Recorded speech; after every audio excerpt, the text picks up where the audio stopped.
নমস্কার বন্ধুরা, গল্প সংকলনে তোমাদের সকলকে স্বাগত। আশা করি সকলেই খুব ভালো আছো। আমার আজকের গল্প কর্তা বাবুর পেতনি দেখা, লিখেছেন খগেন্দ্রনাথ মিত্র। গল্পটি শীর্ষেন্দু মুখোপাধ্যায়ের সম্পাদনায় সেকালের ভূত একালের ভূত নামক বইটি থেকে নেওয়া হয়েছে। শুরু করছি গল্প কর্তা বাবুর পেতনি দেখা। কর্তাবাবুর অনেক সম্পত্তি, বয়সও অনেক, পাড়ার লোকে খাতিরও করে খুব। বাড়িতে চাকর বাকর ঝি রাঁধুনিও কম নয়। তারা থাকে মস্ত তেতলা বাড়িখানার নিচুতলার অন্ধকার দিকটাতে, আর তিনি তার পরিবারবর্গ সহ থাকেন, মানে ছেলে মেয়ে পুত্র পুত্রবধূ নাতি নাতনি প্রভৃতিদের নিয়ে দোতলা তেতলা জুড়ে। সবকালেরই পয়সাওয়ালাদের নাতি নাতনিরা হয় এক একটা খুদে নবাবজাদা নবাবজাদি। তবে তাদের মধ্যে কেউ কেউ শখ করে গরিবি চালও চালে, যেমন কর্তাবাবুর নাতি তরু, নাতনি অরু। ওরা দুজনে খুড়তুতো জ্যাঠতুতো ভাই বোন। ওদের অনেক বন্ধু বান্ধবী। তারা কেউ পয়সাওয়ালা, কেউ আধা পয়সাওয়ালা, কেউ আধা গরিব, কেউ পুরো গরিব। তরু অরুদের বাড়িতে 3খানা মোটর, 4খানা স্কুটার ও 3খানা বাইসাইকেল। তবু ওরা তাতে চড়ে না, চড়ে ট্রামে বাসে ট্যাক্সিতে রিক্সায়। দরকার হলে হাঁটতেও পিছপা হয় না।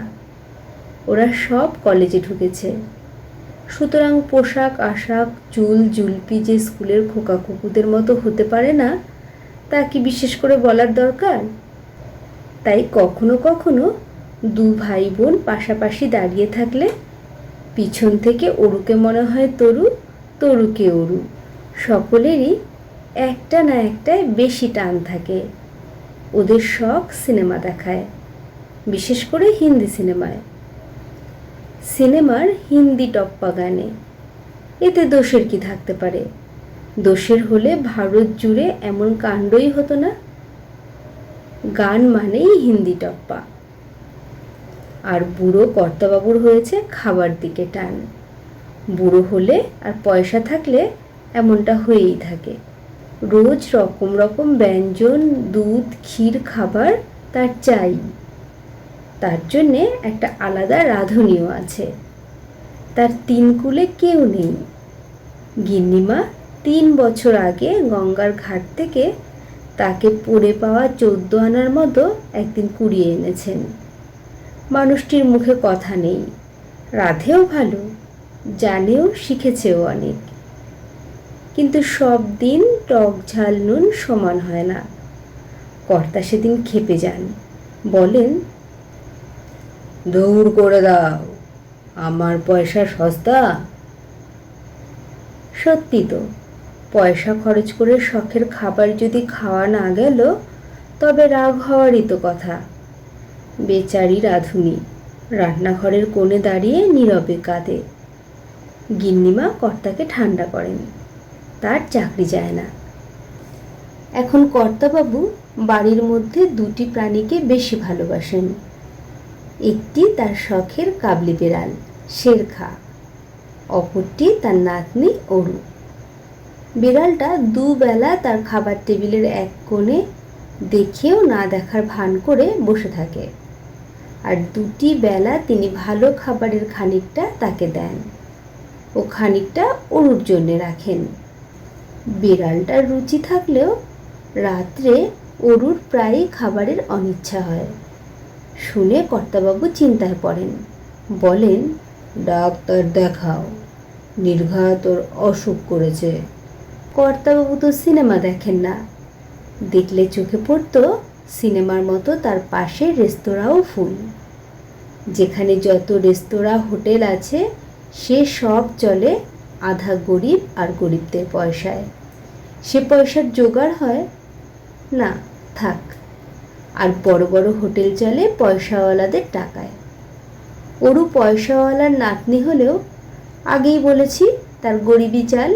যে গরিবি হঠাৎ বহু তকলিফ সইতে ও কথা শুনতে হচ্ছে।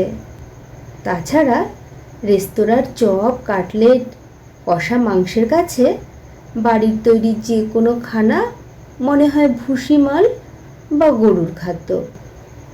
কর্তাবাবু যে রাতে পেত্নী দেখলেন, তার আগে রাঁধুনিটা পরপর 3 রাত রান্নায় পরিবেশনে গড়বড় করে দারুণ ধমক তো খেলই, বেচারির চাকরিটিও গেল।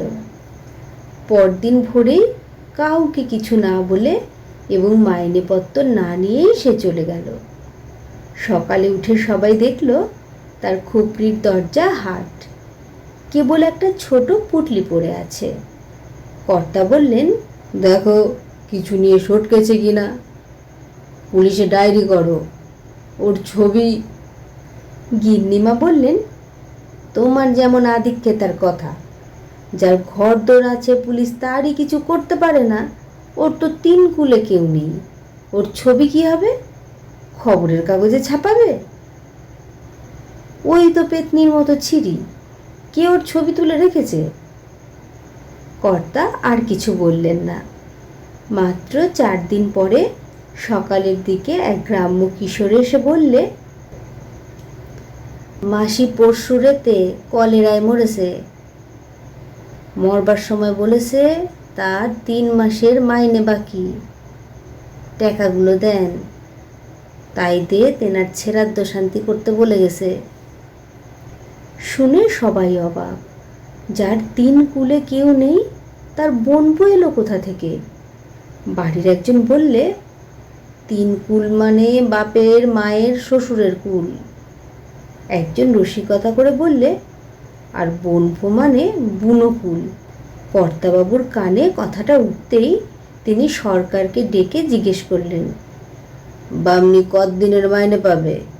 সরকার বললে, আগে এই মাসে মরেছে, এই মাসের 7 দিনের দিন যদি সত্যিই মরে থাকে।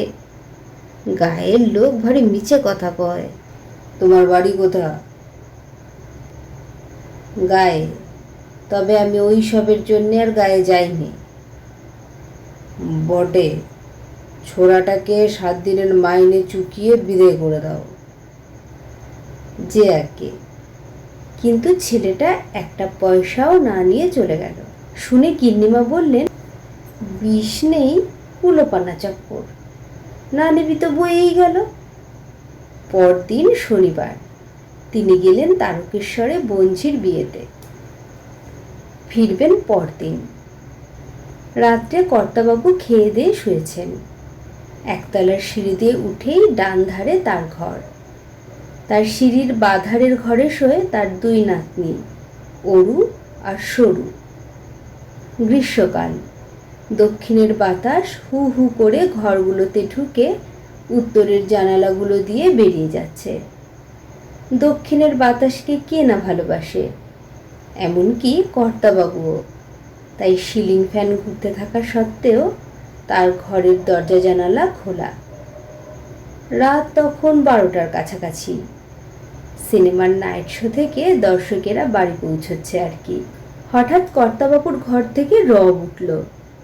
কর্তাবাবু বিছানায় উঠে বসে ঘরের অন্ধকার কোণের দিকে তাকিয়ে কাঁপতে কাঁপতে হাত দুখানা ছড়িয়ে দারুণ ভয়ে চিৎকার করবার চেষ্টা করছেন, কিন্তু স্বর গলাতেই আটকে গিয়ে কেবল বার হতে লাগলো। এই শব্দ ক্রমে উচ্চগ্রামে চড়তে লাগলো।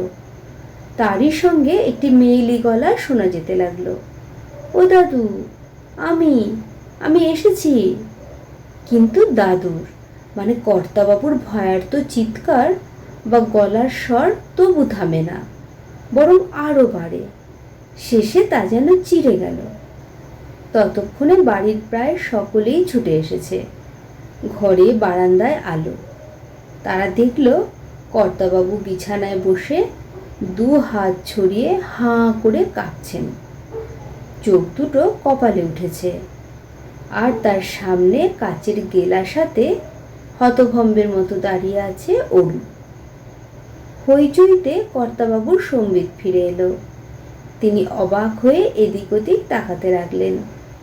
অরুর বাবা জিজ্ঞেস করলেন, বাবা, আপনার কি হয়েছে? কর্তাবাবু বললেন, দেখলুম বামনিটা এসে মাইনে চাইছে। অরু বলল, দাদু বামনি কোথায়? আমি সিনেমা দেখে ফিরে আপনার পুজোর ঠান্ডা জল খাবো বলে যেই গড়াতে গেছি, অমনি আপনি উঠে বসে ঘুমাতে লাগলেন। এই ঘরে তো আর কাউকে দেখিনি। আপনি কি আমাকে পেতনি ঠাউরেছেন? কর্তাবাবু উত্তর দিলেন না। তারপর মনে মনে হাসতে হাসতে যে যার মতো নিজ নিজ জায়গায় ফিরে গেল। আলো নিভল, জ্বলতে লাগলো কেবল কর্তাবাবুর ঘরের আলোটি। তিনি ভূত পেতনিতে বিশ্বাসী, তার আহ্লাদি জীবন্ত নাতনিটিও বিশ্বাসী নয়। সেজন্যে তার কথায় বিশ্বাস হলো না। সরকারকে তার শ্রাদ্ধের দিনে কালীঘাটে গিয়ে 3 মাসের মাইনের পুজো দেবার হুকুম দিলেন। সরকার মনে মনে খুশি হয়ে বললে, যে আজ্ঞে, এবং নির্দিষ্ট দিনে কালীঘাটে গিয়ে নিজের নামে 5 শিকের পুজো দিয়ে এসে কর্তাবাবুকে প্রসাদ দিলেন। কর্তাবাবু নিজের ও নাতনির মাথায় প্রসাদ ঠেকিয়ে তারপর নিজের মুখে কিছু দিলেন। তারপর থেকে কর্তাবাবুর ঘরে আর কখনো পেতনি ঢুকেছে এমন কথা শোনা যায় না। শেষ হলো গল্প কর্তাবাবুর পেতনি দেখা। গল্প পাঠ ভালো লেগে থাকলে চ্যানেলটিকে একটি লাইক করো, সাবস্ক্রাইব করে পাশে থেকো। সকলেই সুস্থ থেকো, ভালো থেকো। অনেক ধন্যবাদ।